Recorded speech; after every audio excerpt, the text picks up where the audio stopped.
NCBA and the Beef Checkoff work each day to build beef's image as a healthy food choice.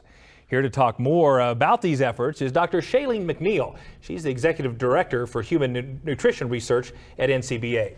Shailene, we hear a lot about beef in the media today, and quite frankly, a lot of that news is pretty negative. What's your read on that? I do think beef gets a bad rap. And I work with registered dietitians and nutrition scientists and even medical doctors who I think agree with us that beef gets a bad rap. In fact, through the checkoff, we just visited with about 29 leading nutrition scientists about their thoughts on beef, and they tell us, we agree. 24 out of the 29 say beef is an important food in a healthy diet. It has unique health benefits. But I think what we often hear in the media is attention that's negative in nutrition about beef in an unhealthy diet and lifestyle. That's usually what you see reported. Absolutely. And the most important thing and what people are really interested in is what can beef do for a healthy diet? And I think that's what we need to see more focus on. So as you think about the research that the Beef Checkoff does in this area, give us some insight into some of the popular areas of research that you're working on now. Absolutely. The Checkoff has a long history in investing in nutrition research, and our goal is to really understand beef's role in health. And so we really want to know, what can beef do to support a healthy diet? We're all trying to eat healthier today. Yes. We love beef. How can it support our healthy diet? So we're looking at really practical questions. Things like, if I eat beef as part of a healthy diet, can I manage my weight a little bit easier? Because we know beef is a satisfying food. It has high quality protein, and that helps. If I include beef in my diet as I age, does that help protect my muscles so that I stay strong as I age? That's a research question of ours. And even in younger children and infants even, can beef be an important first food for babies? Because it has a very rich source of iron and zinc, and we know that those are important nutrients that infants need. So the answer to those questions are yes, and we're looking at more of those kinds of questions that are very positive for beef.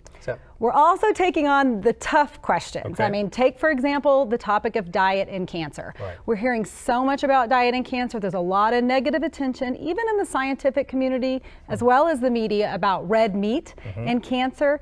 In October of this year, a group, the International Agency for Research on Cancer, which is a specialty cancer group of the World Health Organization, they are going to be evaluating the science on red and processed meat for carcinogenicity.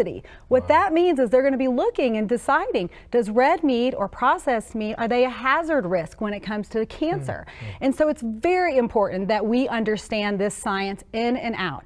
And the Checkoff has been investing for more than a decade to really get a better understanding of this science base. And what the science is telling us is that unhealthy diets can increase your risk for cancer. Sure. Healthy diets can decrease your risk for cancer.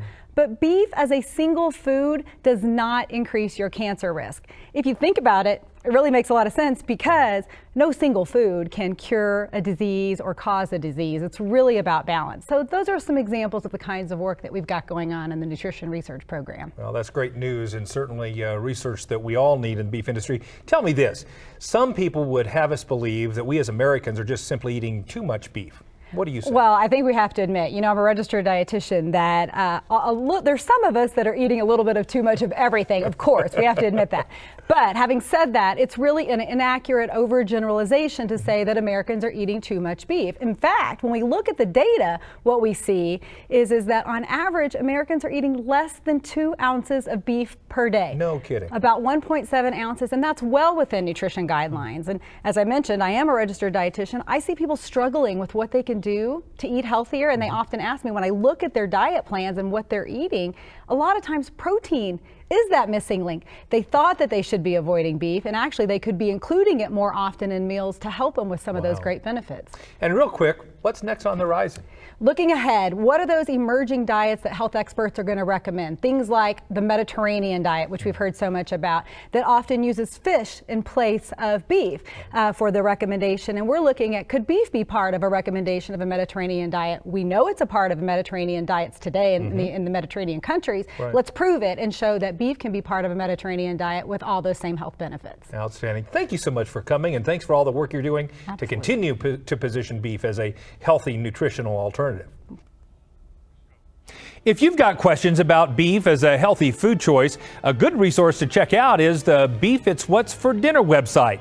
There you'll find all sorts of nutritional information along with healthy and nutritious beef recipes.